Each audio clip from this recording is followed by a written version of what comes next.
In May 1816, John Adams, the second president of the United States, wrote to his successor, Thomas Jefferson, regarding the reinstitution of the Society of Jesus after a 40-year suppression.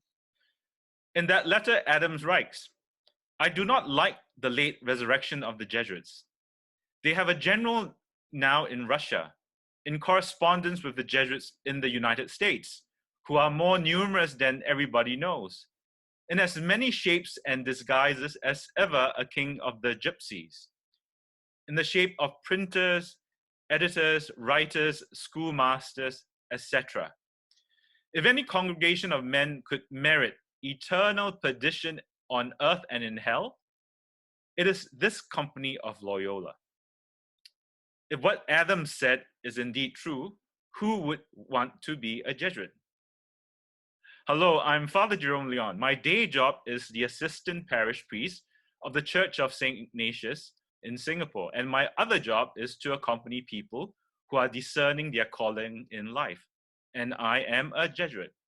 Welcome to my first Vocation Chat Zoomcast, with the aim of helping you get to know the Jesuits a bit better, if you wish, and also for those of you who are discerning your calling in life, to answer some questions regarding religious and priestly vocations, and also religious and priestly vocation in the Society of Jesus. So welcome again, everyone. And yes, indeed, why would anyone want to be a Jesuit, especially in this day and age, right? What is so attractive about the Jesuit vocation, right? We do works that are not usually considered priestly work, right? Some of us do that at least.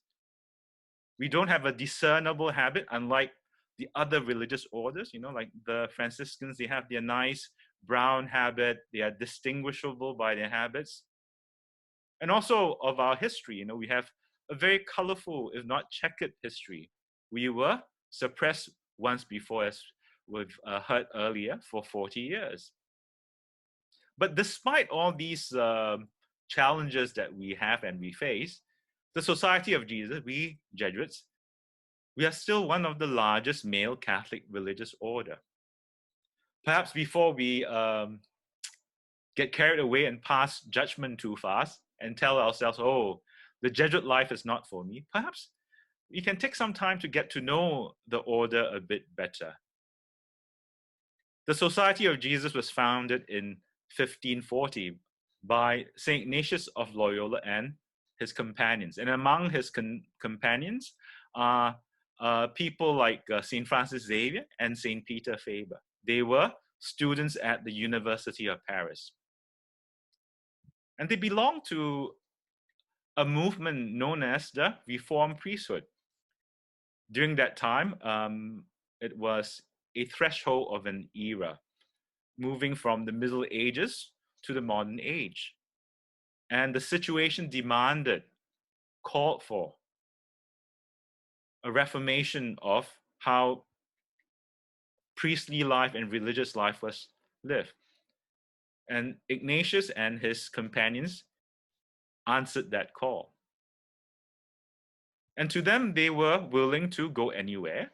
They were willing to do anything for God, for Jesus Christ, and of course, for the Vicar of Christ, the Pope. Seeing themselves as a missionary order, many of them were, of course, missioned to faraway lands. But very soon after the founding of the order, they started schools, many schools in Europe, of course, and soon in the mission lands as well. So over the course of Western history, many well-known people, also not so well-known people, were educated by the Jesuits. But ultimately, what grounds, I think, the Jesuit vocation is our spirituality. And St. Ignatius offered the church and the world a particular brand of spirituality that is encapsulated in the spiritual exercises. It is a series of prayers. It is a series of prayers set in a setting of a retreat to help people, to help those who are going through that retreat to get to know our Lord Jesus Christ better and to deepen our relationship with him, but also to get to know ourselves better as well. And within the dynamics of the exercises, it helps the retreatant to discern their calling in life. And that's where many Jesuits come into the fray. Part of our work, we help people discern their calling in life through the spiritual exercises, through spiritual directions, through spiritual conversations. But I think for many young people, religious life is still a kind of mystery. We've heard, right, of this almost catch-all phrase, discernment. What is discernment, right? Perhaps to help us along, it is easier, I think, to get into the thick of things by talking and listening to some people who have gone through that experience, discerning priestly vocation, discerning religious vocation, and making a decision to enter into the priesthood, to enter into religious life. And today I have the pleasure of having a guest here, a good friend of mine, a brother Jesuit, Father Alvin Ng, who is based in Kuching. Father Alvin is the local superior of Bellarmine House in Kuching. He's also a school chaplain at the St. Joseph's Private School in Kuching that's under our care. And Father Alvin is also the head of ministry to migrants in the Kuching Archdiocese. And he's also the delegate for social ministry and care of our common home. So without wasting another moment longer, let us meet Father Alvin.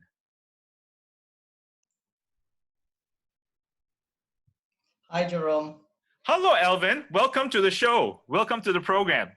Thank you. Thank you for inviting me. Yeah, most welcome. So, all right, Alvin. So let's get the ball rolling. Why don't you tell our audience a bit about yourself? You know, your background, where you hail from, and where you went to school, and what eventually led you, right, to discerning your call. Thank you, Jerome. Well, there's a lot of questions to begin with, but as you said, I'm Alvin Ng. I come from Kuching, that's in Sarawak State in Malaysia. I was educated, most of my education up to A levels was here in Malaysia. And then after that, I went over to Singapore for my university studies. I was lucky to be able to pursue 4 years in a bachelor's degree at the National University of Singapore. Then after that, I graduated and I got a job in Singapore. I worked for this company called SATS Airport Services that was actually at that time a subsidiary of the Singapore Airlines Group. So I was working there first as an executive and onwards to become a manager. And I stayed there for about almost 10 years. Yeah, almost 10 years with the same company, my first job, my only professional job, I would say. And after that, I left to join the Society of Jesus. I entered the novitiate in 2002. Yeah, so that's basically the long and short of it. Yes. Just a moment. You mentioned the word novitiate. Care to explain what that means to our viewers? Oh, sure. Yeah, novitiate is basically the first 2 years of training, if you like, as a Jesuit. Yeah, we are quite different from the diocesan seminarians in the sense that we have a very set program that is established for us. And there are various stages that you can go through. So the first thing you go through is what we call the novitiate, and that's where you will get to be called a novice. And that lasts for 2 years. So I did my novitiate in Singapore at the Loyola Novitiate that is still there today in the grounds of St. Ignatius Church, where the Jesuits community continues to be today.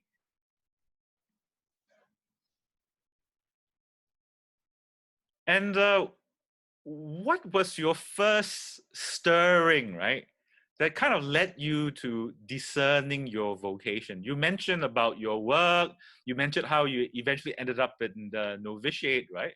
But I'm sure when you were working, you must have had some kind of stirring in the heart, the call, the call. Yeah. What is it? How were you called? Yes, to put simply. Yeah, that's a very interesting question, Jerome, and not the first time that I'm trying to answer it in a very straightforward, less complicated way.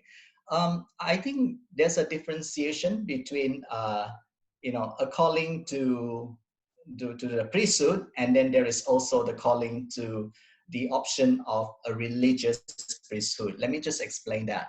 I think I wanted to become a priest ever since I was in school. Yeah, I was educated in a LaSalle school. And back when I was in secondary school, or even as early as primary school, we always had these Irish LaSalle brothers running our schools. And they were very distinctive because they would be wearing their white, cassocks, and they would be teaching us, and or they would be school administrators. And one of my earliest inkling was to look at one of these brothers in his white starch, cassock. And for some reason, I had this thought in my head that one day I'm going to be one of these men. I like to be one of these men. I'm not sure whether I was attracted by the cassock or the vocation itself. But anyway, after I finished my A levels here in Kuching, I did go for a diocesan vocation weekend. This is one of those things you hear being organized from time to time. A group of young men, after finishing school and in between going from high school to university, we would go to the seminary and spend perhaps a weekend and spend some time with the seminarians and try to find out what is life like in the seminary. And I remember quite distinctly that I was very interested in that call. I felt that there was this calling to be a priesthood then. And so that was my first instinct, or my first sense of being called. I can't explain it. You just have this interest, you just have this desire to follow. But very, very fortunately, the rector at that time spoke to us, and I did told the rector that I have this interest to join the diocesan priesthood, but he was very wise to say, hold on, not yet, you're far too young. Indeed, I was just 17 years old. No, I was 18 years old going 19. So he told me, you're too young, you should go to pursue other things first in life. And he knew that I was on my way to university. So he said, that's good. Go to university, graduate, get a job. And here's the most important thing I will never forget: fall in love. That's the first thing he said.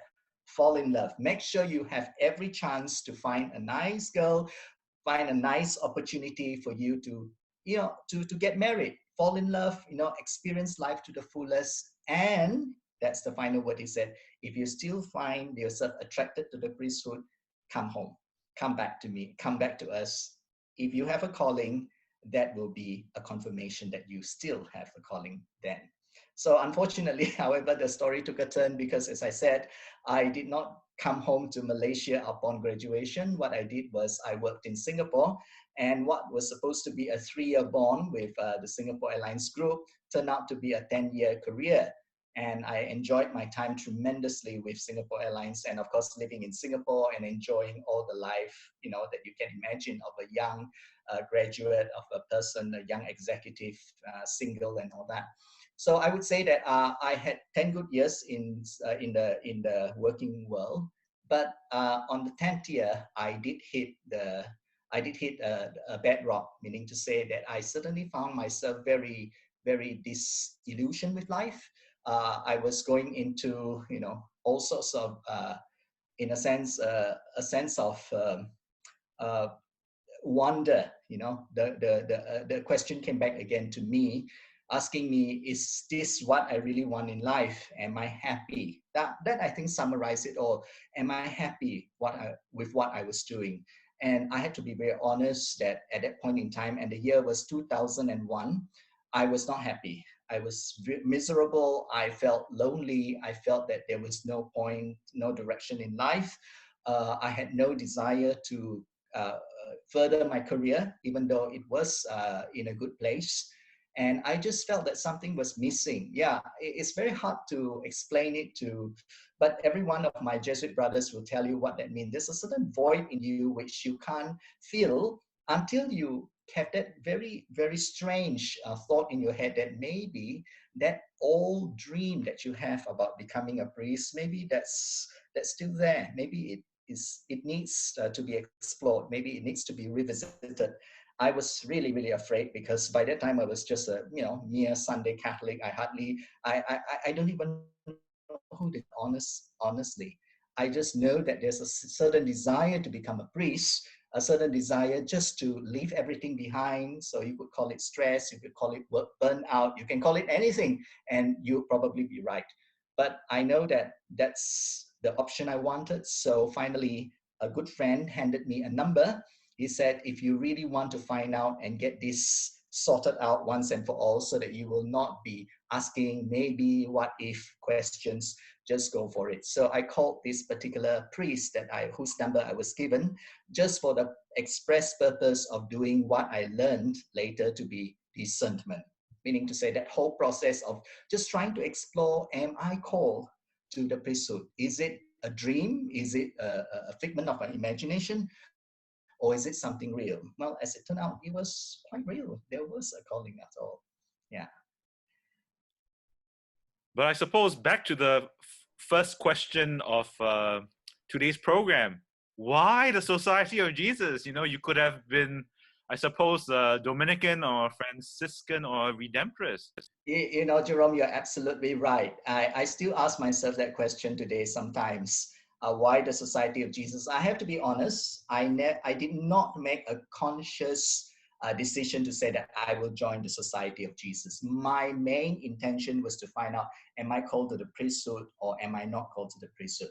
Once I found out that there may be a strong indication that I am suited to a life of a priest or a possible life of a priest, it was only then that the person who was walking and journeying with me all this while, well, it's no surprise, right? He turned out to be a Jesuit.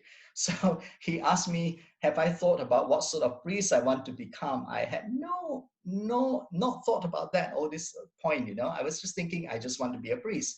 And then he asked me, well, put it very simply, do you want to be in a parish all your life, or do you want to go on missionary work and do like what St. Francis Xavier and other saints do?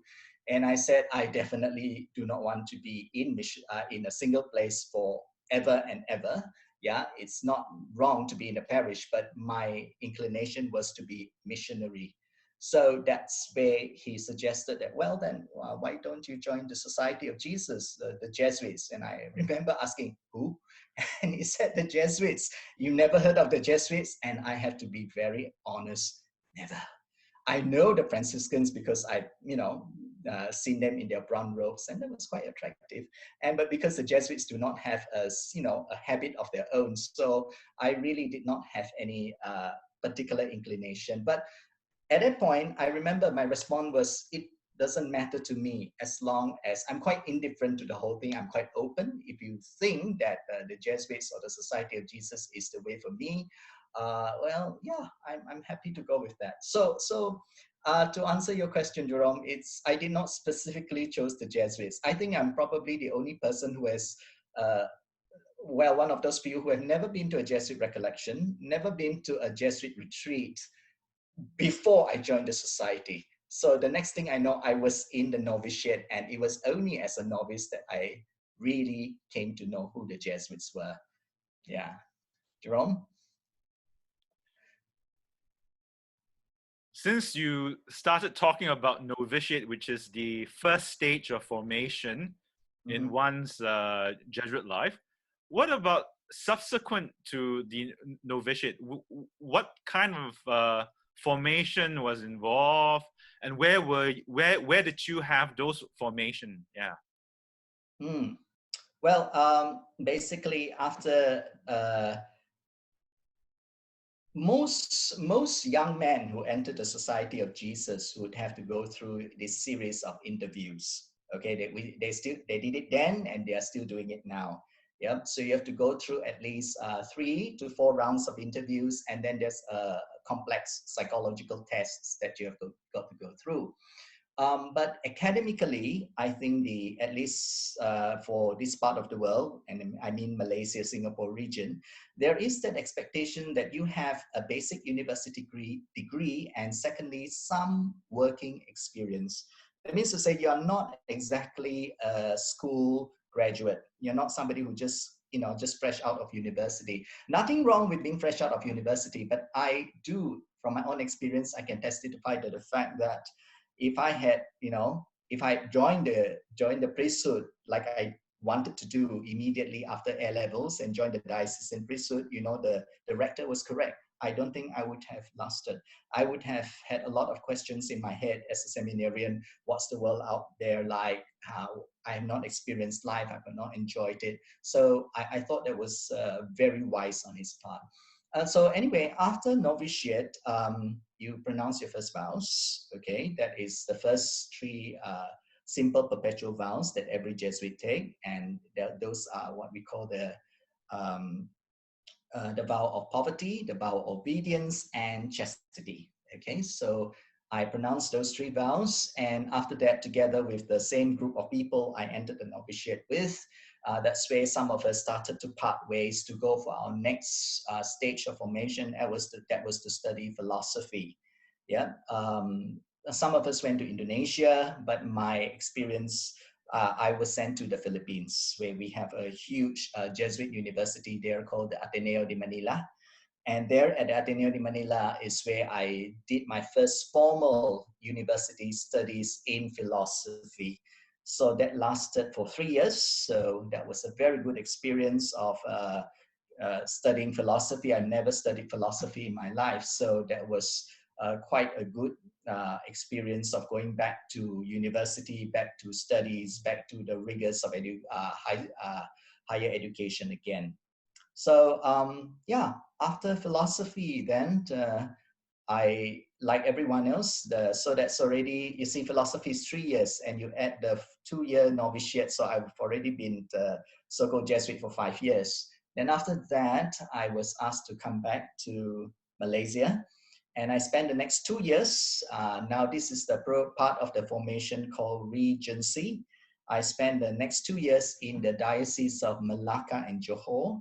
I was based in Johor Bahru and for 1 year, and then in Malacca for another year, working essentially for the diocese in the capacity of a campus minister, which means to say that I was visiting all the different Malaysian university campus and ministering to the Christians and the Catholics in those universities. And that's very exciting. But I can go on talking about that experience, which is very rich in itself. But suffice to say that that took 2 years, so that's 7 years already. And then I went back to the Philippines, to Manila, to complete the second and the stage of university study, as it were, known as theology. So you have your philosophy first, and then you have your theology, and that lasts for 4 years. So give and take is about 11 years before your superior asks you the most important question: do you think you're ready to become ordained as a Jesuit priest? Yeah, he did not say, do you think you're formed? No, we are not formed yet. I'm still being formed. But do I think I was ready for Jesuit priestly ordination? I prayed about it. I said yes. And in 2013, I was ordained, right here in Kuching. I came back to my hometown, this great place that I grew up in. And I was ordained on the 3rd of August, 2013. There you go. Well, thank you, Alvin. Yeah, a very comprehensive explanation of your experience thus far. Just one or two more questions about your Jesuit life. Mhm. What has been the most rewarding experiences, Oh, yeah, that you have uh, experienced over the last, what, 14? How long have you been a Jesuit? 18 years? thereabout, yes, right, 18 year. This would be my 18th year, I think. Yeah. So, what are the most Oh, memorable and rewarding experiences? And also the challenges. What are the challenges you have faced as a mm, Jesuit? Yes. mm. Yeah, there are many, many moments of rewards, consolation, as it were, you know, over the span of the last 18 years. I can't even begin to, if I were to list them out. But I think I have to be honest to say that one of the greatest experience that I had was one that I just did last year. See, what happened in the year 2019 was that I went for a final stage of formation after theology. What happens is that there is another stage of formation known as tertianship. That's where the Jesuit who has been ordained for about 5 years, above of 5 years, get to go for this 8 month long training, 8 month long experience of, it's almost like the novitiate all over again. You get back with a group of men, you have a spiritual master who takes care of your needs and guides you. And of course, central to the experience, as many Jesuits will tell you, is the famous 30-day spiritual exercises. Yeah, it's a retreat for 30 days. You just basically experience this entire a question. You revisit this question once again of being called to the Society of Jesus, of essentially falling in love with Christ, falling in love with Jesus, and making that very resolute decision to follow him all the days of your life. So that was one great experience in itself. Last year, the entire 2019 was a year for me, simply because I spent the first 8 months of it in this tertianship program that took place in Australia. And the experience was remarkable. It really brought me to a whole new understanding of myself as a person and the calling that I've chosen to make. Now, but other highlights in my life, I would say, would be those experience of meeting the face of God in the people that I serve. And I like to highlight in particular the experience in Regency. As I said earlier, when I was a campus minister, the whole challenge of being a Catholic uh, campus minister in a Muslim country. Yeah, that changed, that taught me a lot of things. That taught me how to, in a manner of speaking, survive, how to dialogue, how to be able to, carry the face of Christ and bring the good news in a way that negotiates the complicated system that exists in Malaysia today, balancing religious sensitivity as well as a good amount of field work, so that you can reach the people of God that are often trapped within these very structures in society that doesn't allow for freedom of religious expression. That is to put it technically.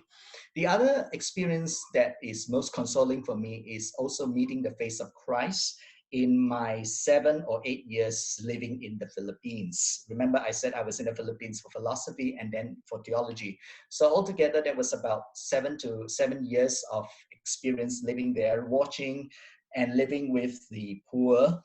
Was a very great witnessing for me. It was very good formation for me to be able to understand why our preferential option for the poor in the Catholic Church, that is not just something you find in the theological books. That's not something you just find in the documents. It is something that's expressly lived out, especially in a country with such great challenges, social challenges like the Philippines. Those are the highlights. I can't, there's a lot more I can say. Now, Jerome, you asked me about challenges. I would say just as any person called to a religious life, whether he's a male or female, whether you are a diocesan priest or religious priest, you struggle with the usual things. You struggle with, first and foremost, a sense of not being following the regular route. You know what I mean? The rest of your friends will presumably get married. You'll find that sooner or later they have children, they have kids, they have families. Yeah, and that's something we don't have. And that's an option. That's a choice we made. We know what we are giving up, but it does not deny the fact that we still miss those aspects of human existence, as it were. The other challenges, of course, would be the challenge of trying to live the vows faithfully, how to be obedient, to your superiors, how to be obedient to the call of God, how to be poor, and that's a very difficult thing. How do we live poorly, as it were? Not because we like to be poor, but because it is witnessing, because it is how the rest of the real world lives. Yeah, and that's why I said the experience in those countries, the third world countries that I've been sent to, Philippines, Cambodia, Thailand, Indonesia, these are places that I've been through in the last 18 years, spent time there. And then you see the poverty even in those first world countries. As I said, last year, I spent 8 months in Australia, and I saw that sort of spiritual poverty. And then I spent another 3 months in Japan, and I saw the same spiritual poverty as well as actual material poverty. Now that challenged me as a Jesuit, because most of the time I find that my lifestyle is so much, comfort, so much built around comfort. I have things provided for me. I do not have to worry about where my next meal is coming from. I don't have to worry about, where to get clothes, and the basic necessities is all taken care. And however, the very people that I try to minister to do not have these basic things. They don't have a shelter over their heads. So that's where I'm really challenged to be able to live my vows faithfully. Yeah. So that's really, I think, just to put it in a very simplistic manner, it's much more complex than that. The challenges that we face each day. And I think at the end of the day, the final challenge is to be faithful. What do I mean by to be faithful? To be faithful to who you say you want to be. That means, to be able to keep those, to pray enough, to be able to be humble enough, to be able to love, despite the fact that it's not easy to love all the time. And it's hard to really list down each and every one of those challenges, but I would say those are the key ones. Jerome? And if a young person were to come to you today and ask for advice on how to proceed in discerning his or her vocation, what advice would you give them? Oh, I would say to this person, he doesn't or she doesn't have to be young. He or she, because I'm talking very generally about a religious calling, my advice would be, please do not ignore it. When you have, you see, the basic thing about a calling, yeah, that was the question, Jerome, you asked earlier. What is this thing about calling? I would say, simply put, a calling is that feeling that you want to become a religious person. That's what the calling is. And it's as simple as either you're given it or you're not. Yeah. When you have it, you will know it because it comes to you. It comes to you and it goes into your head and it makes you ask questions like, maybe I should. The maybe is a very important question. Maybe I should, not follow the usual path of marriage or singlehood. And maybe I should want to look at this option, of becoming a religious brother, a religious sister, a religious priest, a diocesan priest. That question, interestingly, doesn't occur to anyone. Yeah, we all think that, everybody gets the call. No, I realized no. There are friends of mine, even my people in my immediate family, my brother, my sisters, who said that the idea of a religious vocation or becoming a priest or a religious brother and sister never even crossed their minds. How is it possible that for some people it doesn't even enter into their mentality, but for some of us it does? And that for me is as simple as that. So if you are out there and you have that thought in your head, I'm not saying that you have a calling, not yet.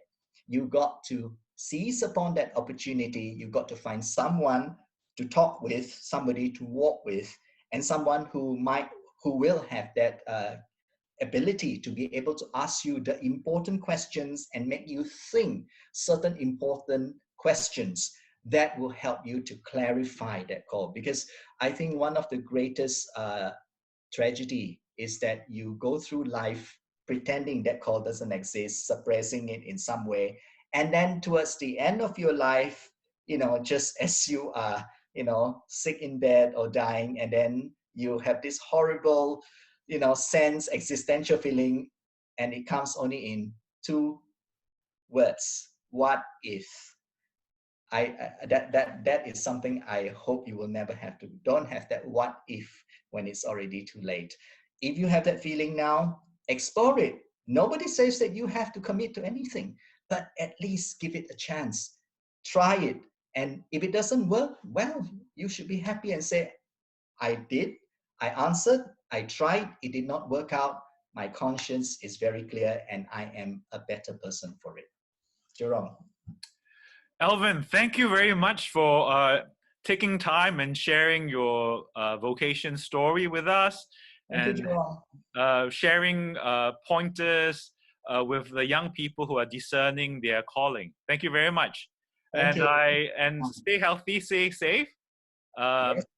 Okay, so hopefully this COVID-19 pandemic will eventually run its course, and we can visit each other, all right? We pray so, Jerome. Yeah, take care. Take care, bye-bye.